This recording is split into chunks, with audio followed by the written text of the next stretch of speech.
Hey everybody, Joe Vanourney, Cherry the Geek TV. We are here at the 19th Annual Omaha Film Festival with Marc Marriott, the director of Tokyo Cowboy.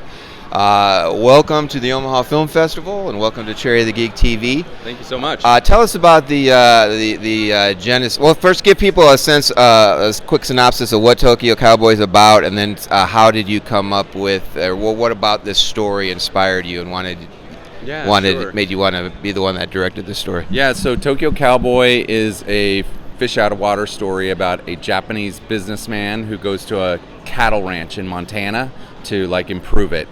And like I said, it's a fish out of water story that's kind of filled with a lot of humor and humanity, and it's kind of about bridging those divides between culture and people, and it's been really fun to show it to audiences. Audiences have been really responding to it. It kind of comes out of my experience. I lived in Japan for a couple of years when I was much younger, and then I did an apprenticeship with a very well-known Japanese film director named Yoji Yamada, who actually is still directing films. He's in his 90s, and he just released the 90th film. And we had films together at the Hawaii International Film Festival, so that was kind of this really great full circle moment for me. This is my first feature film, and it came out of that time. There was around the same time there was an article in Outside Magazine about a ranch in Montana that was owned by a Japanese company, and they would send Japanese workers over to learn ranching and kind of become cowboys. And it just was, I was like, that's a movie. That's the beginning of a movie. So I joined forces with a very well-known Disney Studios producer, Brigham Taylor, who did, Jungle Book and Pirates of the Caribbean. And I had known him for a long time, and I pitched this idea to him, and he was really interested in doing something very different, and he was a big fan of independent films.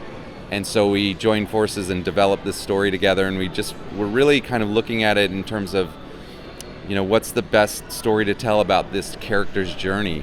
And he felt it was very refreshing because he didn't have to be kind of tied by some of those, formulaic elements of a big Hollywood blockbuster type of film. So that's kind of the genesis of it. I'm very one of the things I love about the film is the use of the locations. Some of the movies shot in Japan, and so there's a really cool metallic look at that, and then most of the movie is set in Montana on the ranch. When you're shooting movies like that on location, is it? I feel like it would be somewhat like a summer camp. You're kind of out in the middle. Everybody can focus on making the movie. Talk about shooting out there on location. We were very fortunate to find this amazing place, the Paradise Valley in Montana. We were based in Livingston, Montana, and we shot at a ranch called the O'Hare Ranch, and the O'Hare family that lives there. It's a real working ranch, and we were looking for something that kind of was, a real working ranch, but not too updated. And this just had a lot of character to it. A lot of the actual ranch hands that work there were in our film, during the cattle drive. Many of them appear, and it was it has such a great sense of place there. So it was just a great place to film, and it's kind of plays almost like a character in the film. It really is about that place. And this character, Hideki, the businessman from Japan, he's at the beginning of the film, he's really not connected to anything. He's kind of displaced. He's not connected to the land or his job or his fiance. He doesn't know it really yet, but he's not very happy. And through the course of coming to this place and kind of making an unexpected friendship with another ranch hand who's also a fish out of water, Javier, he starts to discover some things about hilf, and so it's kind of a journey of discovery. Talk about these actors that you cast in these two roles, because they're both amazing. Yes. What qualities did you see in them as actors that made you say these are the guys to play these two characters? So we had two very different approaches to casting, because we had the American actors, where we found Robin Weigert, who's very well known as Calamity Jane in the Deadwood TV series. And then we found this actor, Goya Robles, who plays Javier, and he is just amazing. And then the Japanese actors, we learned a lot about casting in Japan, because what we didn't realize at the outset was pretty much any actor that you want to book is probably booked out 8 months, a year in advance.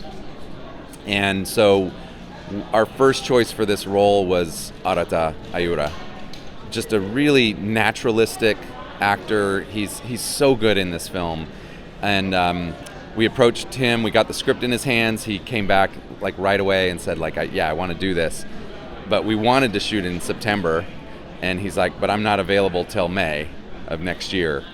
And we ended up, waiting for him, and which caused a problem with our quinoa, because there's a very important part that growing quinoa plays in the film, and there was no real quinoa at the time when we shot in May in Montana, so we had to create this quinoa field. But yeah. And the film's co-written by Dave Boyle, who's got a new show on Netflix, just premiered a few weeks ago, House of Ninjas. Great talk series. About that collaboration with those the two writers. So Dave Boyle was who we approached first, and then Ayako Fujitani had been an actress, and she didn't write on Dave's film Man from Reno, but she was the main actress in that film. And when I learned that she was also a writer, and we talked about, hey, could you co-write this? Because we really wanted an authentic Japanese voice in the film to write it. And they were amazing. And Ayako, the writer, is also plays Keiko in our film, the actress. So yeah. This last question is for people who have seen the film. Do you get free Hardees? You've seen the film, you'll get that joke. Yeah, that was pretty fun. This man should get free Hardees for life. I really should, yeah. They gave us permission to use the name, of course, but they should have paid us something. Well, the film is called Tokyo Cowboy. It's been playing at a lot of festivals. Where can people see it here down the road in the future? Yeah, so let's see. The next place that we're going to is Japan. We're at sorry, unless you live in Japan, but this is an exciting thing. We're the closing night film at the Osaka Film Festival, and that'll be our kind of kickoff in terms of publicity for the theatrical run. We're going to be released in Tokyo theatrically in early June. Okay. And there's a number of other festivals that are coming up. Most of them I don't think I can really announce yet because it's early. But there are some other festivals in the U.S. and we're having some good conversations right now about distribution. And I'm hopeful we'll be in theaters and on streaming and available sometime. It's a fantastic film. It's called Tokyo Cowboy. This is Marc Marriott. Thanks for joining us on Cherry the Geek TV, and stay tuned to Cherry the Geek TV for more coverage here at the 19th Annual Omaha Film Festival.